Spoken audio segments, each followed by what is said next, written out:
malabo ang posisyon ng Solicitor General doon. Pinipilit lamang nila yung kanilang posisyon, samantalang maliwanag na unang-una, hindi saklaw ng batas ng ICC ang Pilipinas. Pangalawa, more than anything else, kailangan maliwanagan ng ating mga kababayan yung garantiya ng ating saligang batas, number 1 sa Article 3 ng Bill of Rights, yung hanay ng mga karapatan ng bawat Pilipino, yung right to due process of law. So hindi niyo pwedeng basta-basta ilipad ang kahit sinong Pilipino sa ibang lugar ang hindi nyo binabiolate ang ating saligang batas. Dalawa yun, right to due process at saka yung right of abode. So, malayo sa katwiran yung ipinipilit na Solicitor General. Alam ko na dahil abogado siya, kailangan niya lamang panindigan yung posisyon ng kanyang kliyente.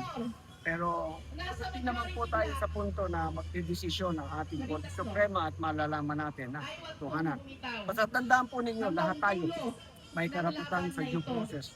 Before anything else, ikulong, patayin, gibain ng bahay, kailangan mayroong due process muna. Kailangan dintin muna ng ating hukuman at ang ating hukuman ang mag-decide kung dapat ba o hindi.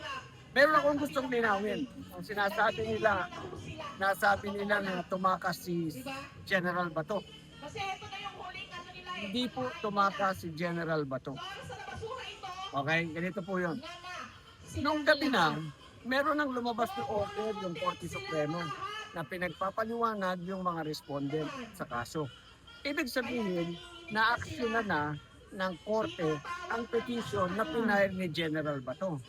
Therefore, dahil inaksyonan na ng Supreme Court yung petition ni General Bato, wala nang pwedeng ginalaw. Hindi na pwedeng mang-aresto ang pulis, ang NBI, kahit sino, because nasa jurisdiction na ng ating hukuman yung usapin. So hindi siya tumakas, walang pwedeng umaresto sa kanya, NBI, kahit sino, dahil meron ng aksyon ng ating court. Okay. Kaya kiwanagin po natin sa ating mga kababayan, huwag po natin sabihin na si General Bato ay tumakas, na si General Bato ay fugitive.